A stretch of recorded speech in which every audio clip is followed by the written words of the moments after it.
이 시간 함께 너희는 증인이다 라는 제목을 가지고 함께 말씀을 나누길 소망합니다. 자, 우리가 살면서 굳이 겪지 않아도 될 일들이 참으로 많습니다. 우리 성도님들을 생각하실 때 내가 살면서 굳이 겪어도 되지 않아야 할 일 무엇이 있을까요? 한번 말씀해 보실까요? 무엇을 겪지 않는 것이 좋을까? 제가 생각해 볼 때는 바로 송사의 문제가 아닐까 생각이 됩니다. 바로 재판에 휘말리는 것이죠. 한번 이 일에 휩싸이면 돈도 돈이지만 정신적 그리고 육체적 스트레스가 크다고 알려져 있습니다. 아직 저는 이러한 송사에 휘말리지 않아서 이 정도가 어느 정도의 스트레스인지 아직 감을 잡긴 어렵지만 이제 송사에 휘말렸던 분의 이야기를 들어보면 생각보다 큰 스트레스를 받음을 알고 있습니다. 그래서 이것에 궁금증이 생겨서 제가 한번 찾아보았습니다. 무엇을 찾아보았냐 하면 우리나라의 한 해 법원이 접수한 소송 건수를 한번 찾아보았습니다. 그래서 21년도 기준으로 우리나라의 한 해 법원이 접수한 소송 건수는 667만여 건이라고 합니다. 667만여 건. 이것을 365일로 나누어 보면 이것은 하루에 18,000여 개의 그런 소송 건수가 되는 것입니다. 하루에 소송이 18,000개라는 것이죠. 우리는 이렇게 많은 소송과 법이 필요한 시대에 살고 있습니다. 그렇다면 우리가 이러한 소송에서 가장 중요한 것이 무엇일까요? 당연히 승리하는 것이겠죠. 바로 승소하는 것일 겁니다. 그러나 이 승소 여부를 떠나서 우리가 알아야 될 것은 바로 사실 여부에 있습니다. 이 사실 여부를 밝히는 것이 가장 중요하고 이 사실 여부의 기준이 되는 것이 바로 증거, 바로 증인이 되는 것입니다. 증거가 있느냐 그리고 없느냐에 따라 소송의 결과는 판이하게 달라집니다. 그리고 증거 불충분으로 열리지도 않았던 이러한 재판이 추후에도 열리게 됩니다. 바로 이것이 증거와 증인이 가지고 있는 힘이라고 할 수 있겠습니다. 그래서 잘못 수사가 진행되어 다른 사람이 억울하게 피해를 보고 있다가 다시 밝혀진 증거와 증인을 가지고 재심을 들어가서 이제 억울한 누명을 쓰인 그런 사람들이 누명이 풀렸던 사건들 익히 들어 알고 계실 것입니다. 재심이라는 영화로 만들어진 약촌 오거리 택시기사 살인사건이 대표적인 이야기라고도 할 수 있습니다. 이 약촌 오거리 제가 살았던 동네입니다. 그래서 조금 더 눈길이 갔던 그런 영화였습니다. 이렇게 증거와 증인은 재판에 관하여 아주 중요한 역할을 합니다. 그러나 꼭 재판에 관련해서만 증거, 증인이 필요한 것이 아닙니다. 앞서 언급한 것처럼 증거와 증인의 가장 중요한 역할은 사실 판단, 사실 여부를 판가름하는 것에 기준이 있습니다. 바로 무언가를 판단하는 기준이 된다는 것입니다. 그래서 국립국어원 표준국어대사전에 따르면 증거는 이런 뜻을 가지고 있습니다. 어떤 사실을 증명할 수 있는 근거, 증인도 마찬가지입니다. 즉 어떤 사실을 증명하는 사람이라고 사전은 이렇게 설명합니다. 자, 그렇다면 오늘 본문에서 예수님께서는 왜 제자들에게 그리고 말씀을 듣는 오늘 우리들에게 너희는 증인이다 라고 말씀하고 계시는 것일까요? 우리가 무엇의 증인이건데 우리가 무엇을 알고 있기에 우리를 증인이다 라고 말씀하고 있는 것일까요? 증인의 영어적 표현을 살펴보면 witness라고 합니다. 바로 목격하다, 무엇을 알고 있다, 무엇을 보다 라는 뜻을 갖고 있는 영어 단어인 것이죠. 그럼 증인된 우리가 무엇을 알고 있고 무엇을 보았고 무엇의 증인이 되는 것일까요? 함께 살펴보는 시간 갖도록 하겠습니다. 오늘 말씀을 통해 예수님께서는 우리가 십자가 고난의 증인이다 라고 말씀을 통해 전해주십니다. 오늘 함께 읽었던 48절에서 올라가 보시면 46절 상반절을 살펴보겠습니다. 함께 읽겠습니다. 또 이르시되 이같이 그리스도가 고난을 받고. 아멘. 네. 예수님의 사역의 꽃은 바로 고난을 받음에 있다고 할 수 있습니다. 바로 예수님의 사역의 꽃, 바로 예수님의 사역의 절정은 예수님의 고난에 있다는 말입니다. 바로 이 고난을 받으신 예수님의 모습은 바로 우리의 죄를 짊어진 어린 양의 모습이고, 그 고난을 통해 우리가 나음을 입었음을 성경은 증언하고 있습니다. 이사야 53장에서는 고난받는 종의 모습을 이렇게 묘사합니다. 이사야 53장 4절에서 6절까지의 말씀 제가 읽도록 하겠습니다. 그는 실로 우리의 질고를 지고 우리의 슬픔을 당하였거늘 우리는 생각하기를 그는 징벌을 받아 하나님께 맞으며 고난을 당한다 하였노라. 그가 찔림은 우리의 허물 때문이요 그가 상함은 우리의 죄악 때문이라. 그가 징계를 받음으로 우리는 평화를 누리고 그가 채찍에 맞음으로 우리는 나음을 받았도다. 우리는 다 양 같아서 그릇 행하여 각기 제 길로 갔거늘 여호와께서는 우리 모두의 죄악을 그에게 담당시키셨도다. 아멘. 이사야 53장에서 고난받는 종에 대해서 묘사를 할 때 예수님이 고난을 받는 그 이유는 바로 우리의 죄 때문이다 라고 설명하십니다. 특히 이사야 53장 6절에서 주님은 우리를 양에 비유하고 계십니다. 이 양들의 속성은 눈이 좋지 않습니다. 그래서 방향을 제대로 잡지 못합니다. 그래서 누군가 이끌어주지 않는다면 낭떠러지라도 가서 떨어져 죽는 것이 바로 양들의 속성인 줄 우리 성도님들 다들 알고 계십니다. 그런 양들이 그릇 행하여 제 갈 길로 갔다 말씀합니다. 그러나 그 길, 어떤 길입니까? 바로 죄악의 길이며 죽음의 길입니다. 그러나 하나님께서는 죄악과 그릇된 길에 있는 우리를 종에게 오늘 담당시켰다 말씀하십니다. 바로 우리가 당해야 할 찔림과 상함과 징계를 받고 채찍에 맞는 이 모든 고난을 우리를 대신해 하나님께서 예비하신 종, 바로 예수님께서 담당하고 계신다 말씀하십니다. 이것이 바로 우리를 위함이며 우리를 생명으로 인도하는 것이다 라고 이사야 53장을 통해서 밝히고 계십니다. 즉 하나님 되신 예수님께서 이 땅에 오셔서 고난을 받으셔야 되는 그 이유가 우리를 살리기 위함이라고 성경에서 증거하고 계시는 것입니다. 히브리서 5장 8절과 9절은 이렇게 설명합니다.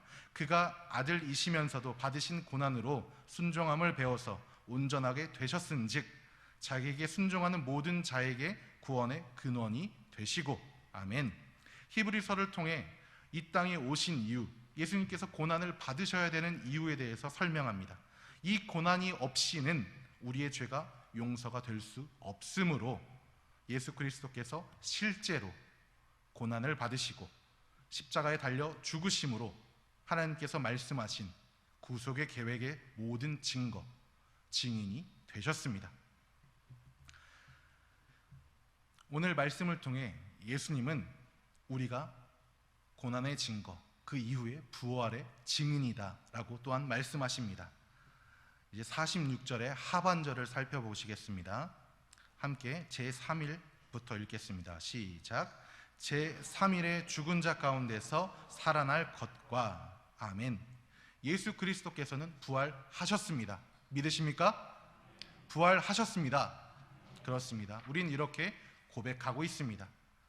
우린 항상 이렇게 고백을 하고 또한 사도신경을 통해 우리의 신앙을 고백하며 살아갑니다. 바로 예수의 부활을 고백한다는 것이죠. 예수님의 부활은 역사적인 사실입니다. 이 믿음의 고백, 이 부활의 증거는 성경 여러 곳에서 찾을 수가 있습니다.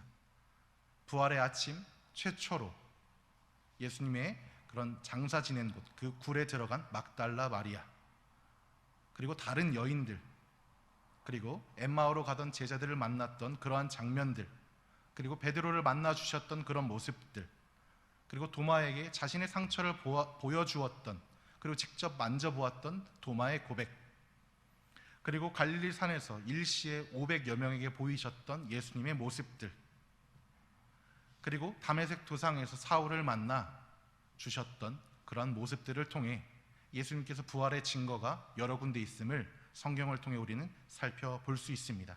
그 중에 오늘 예수님의 그런 부활을 증거하는 성경의 구절 함께 찾아보겠습니다.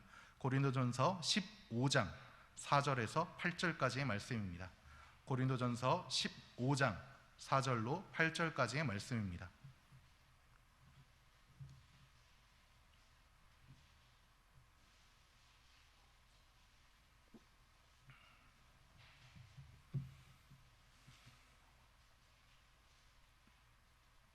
고린도전서 15장 4절에서 8절까지의 말씀 함께 합독하시겠습니다. 장사 지낸 바 되셨다가 성경대로 사흘 만에 다시 살아나사 게바에게 보이시고 후에 12 제자에게와 그 후에 500여 형제에게 일시에 보이셨나니 그 중에 지금까지 대다수는 살아있고 어떤 사람들은 잠들었으며 그 후에 야고보에게 보이셨으며 그 후에 모든 사도에게와 맨 나중에 만삭되지 못하여 난 자 같은 내게도 보이셨느니라. 아멘. 부활의 증거는 제자들의 삶의 변화에서 드러납니다. 예수님의 제자들의 행보를 보면 우리는 잘 알 수 있지요.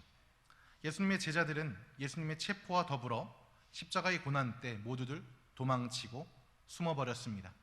예수님의 수제자라고 불렸던 그런 믿음의 반석이라고 부르는 베드로조차도 예수님이 잡히시던 때 자신에게 화살이 돌아오자 예수님을 부인하고 도망쳤던 대표적인 사례가 그와 같습니다. 유일하게 예수님이 십자가에 못 박혀 돌아가셨을 때 그 주위에 있던 사람은 제자 요한 한 명이었습니다. 그런데 제자들이 예수님의 부활을 목격하고 체험한 다음에는 그들의 모습은 확연하게 달라짐을 우리의 성경을 통해 알 수 있습니다. 바로 예수님이 다시 사셨다, 부활하셨다는 것을 증거하기 시작한 것입니다. 그리고 예수님의 부활을 증거하다 죽음까지도 기꺼이 받아들이게 된 모습들, 우리는 너무나도 잘 알고 있습니다. 부활이 사실이 아니라면 예수님의 제자들에게 생긴 이런 놀라운 변화, 어떻게 설명할 수 있을까요?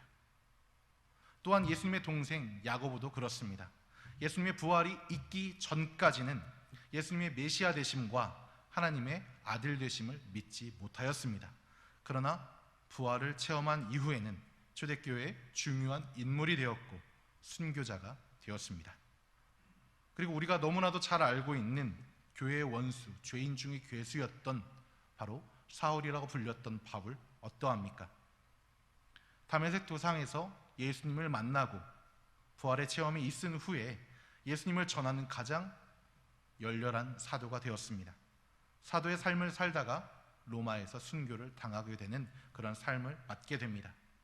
야고보와 바울과 같은 사람의 변화, 어떻게 설명할 것입니까? 바로 부활하신 주님을 체험하지 않고서는 우리가 설명할 수 없는 바로 불가능한 일입니다. 예수님의 부활을 체험한 많은 사람들이 그들을 스스로 예수님의 부활을 증거했고 예수님의 부활의 증인이 되었습니다. 그리고 그들을 통해 예수 부활의 증거가 전해졌습니다. 이들이 전해준 이 증거는 다음 세대들이 신앙을 고백케 하는 굳건한 믿음의 반석이 되었습니다.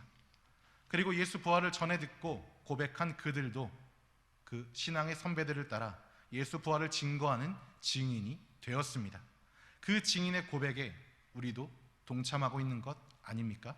그렇기에 우리도 예수 부활의 증거요, 증인이 되는 것입니다.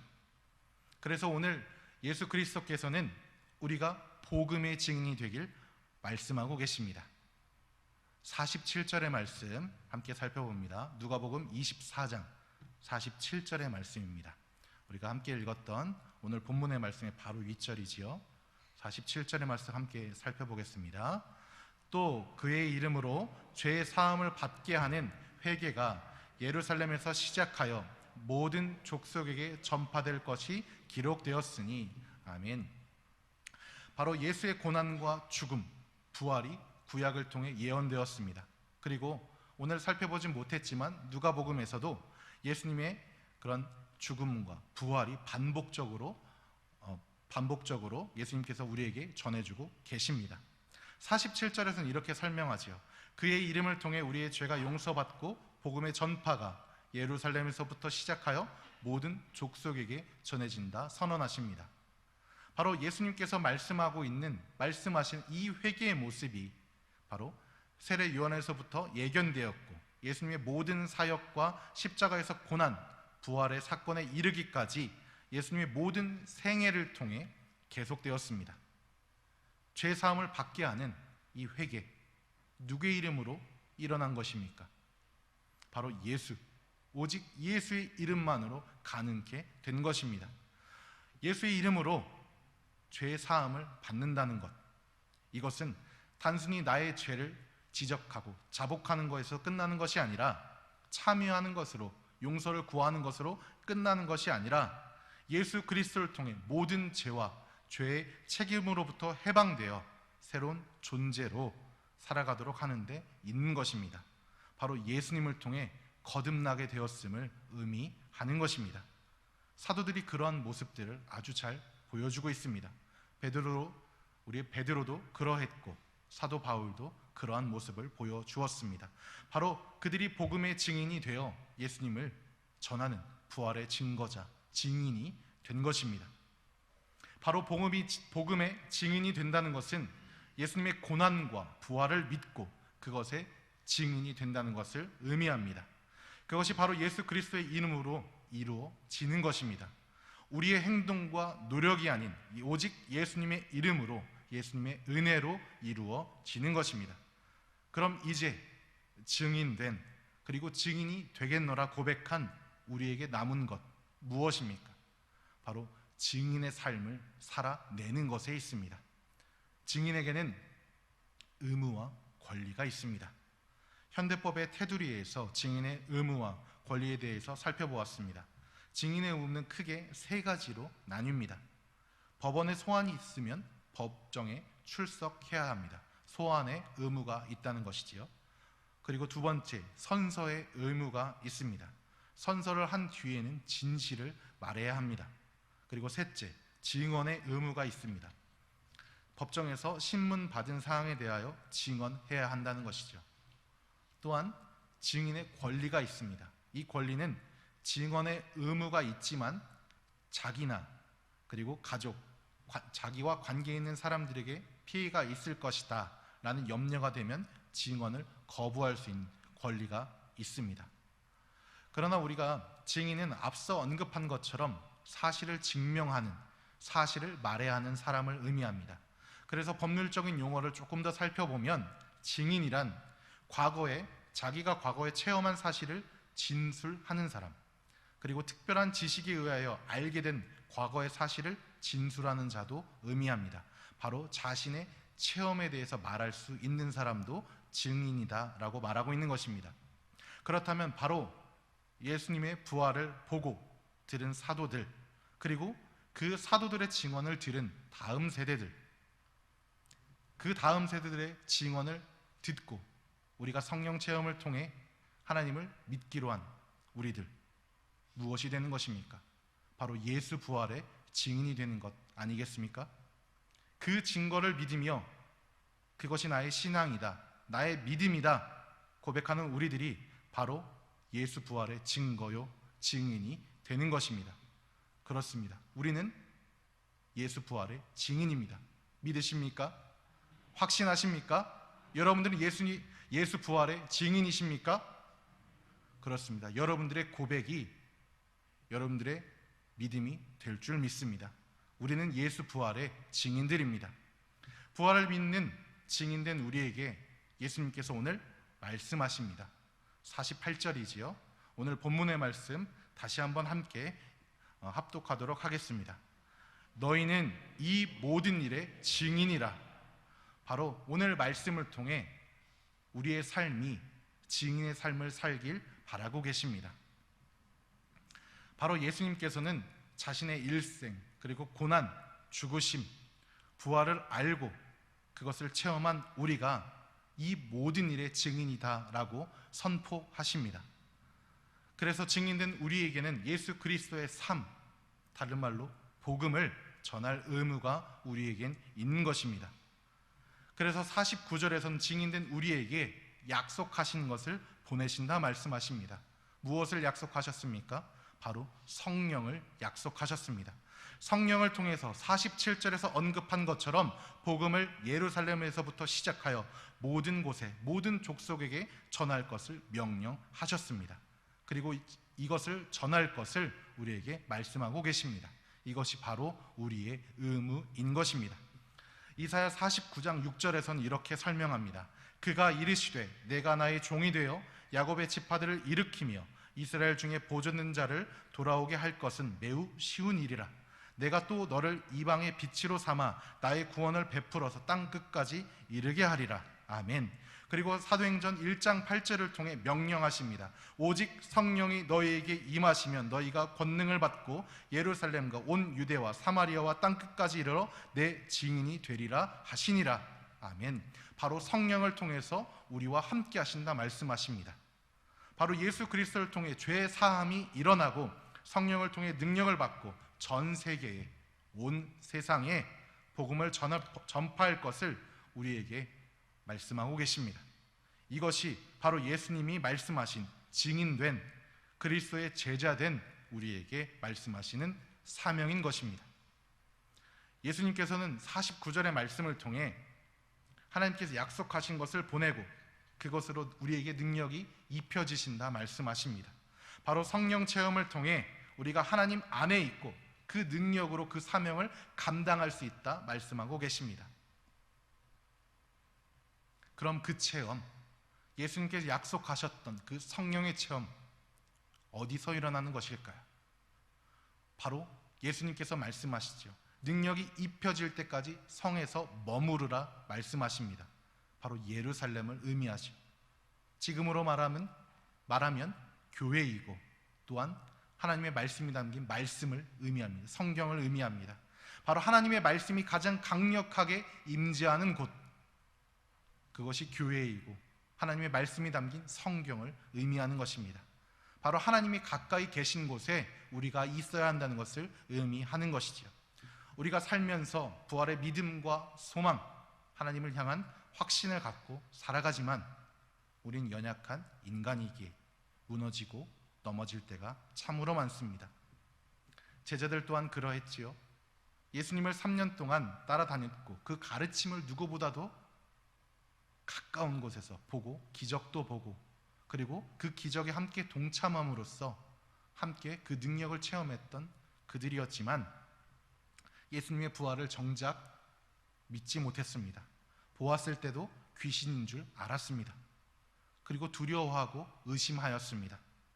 그러나 우리를 사랑하시는 예수님께서 오히려 만져보라 말씀하시고 함께 식사도 해 주셨습니다. 우리가 믿을 수 있는 방법을 통해 다가오셨고 우리를 안심시켜 주셨습니다. 이 얼마나 감사한 일인 것입니까? 우린 그 사랑과 은혜 가운데 제자들처럼 오늘 우리도 그 사랑과 은혜 가운데 살고 있는 것입니다. 사랑하는 우리 선돌교회 성도님들, 기억하십시오. 우리는 예수 부활의 증인들입니다. 예수님의 십자가의 보혈이 우리를 향한 하나님 사랑의 증거인 것처럼 신앙의 선배들이 예수님의 증인이 되어 예수님을 보고 만져보고 느낀 것을 우리에게 전해주었습니다. 그리고 예수님은 성령을 통해 우리도 신앙의 선배들이 느꼈던 예수 부활을 체험하고 고백하게 하셨습니다. 그래서 우리도 예수 부활의 증거요, 증인이 되는 것입니다. 이제 증인된 우리에게 남은 것은 하나입니다. 바로 우리의 다음 세대들에게도 우리가 예수 부활의 증인이 되어야 한다는 사실입니다. 이것은 우리의 능력으로 할 수 없습니다. 오직 예수 그리스도의 이름으로 성령의 힘으로만 할 수 있습니다. 이 시간 우리에게 성령의 임재가 있길 소망합시다. 말씀을 그래서 가까이 하시길 바랍니다. 그리고 신앙의 선배들의 모습처럼 우리들의 삶에 변화가 있길 소망하시길 바랍니다. 그리고 변화하십시오. 그리고 그 다음은 하나님께서 책임지십니다. 하나님께 모든 것을 맡겨드리시길 바랍니다. 그래서 우리들의 삶이 예수 부활의 증거가 넘쳐나는 삶이 되길 소망합니다. 그래서 날마다 우리가 예수님의 은혜 안에, 그 사랑 안에 살길 소망합니다. 기도하겠습니다.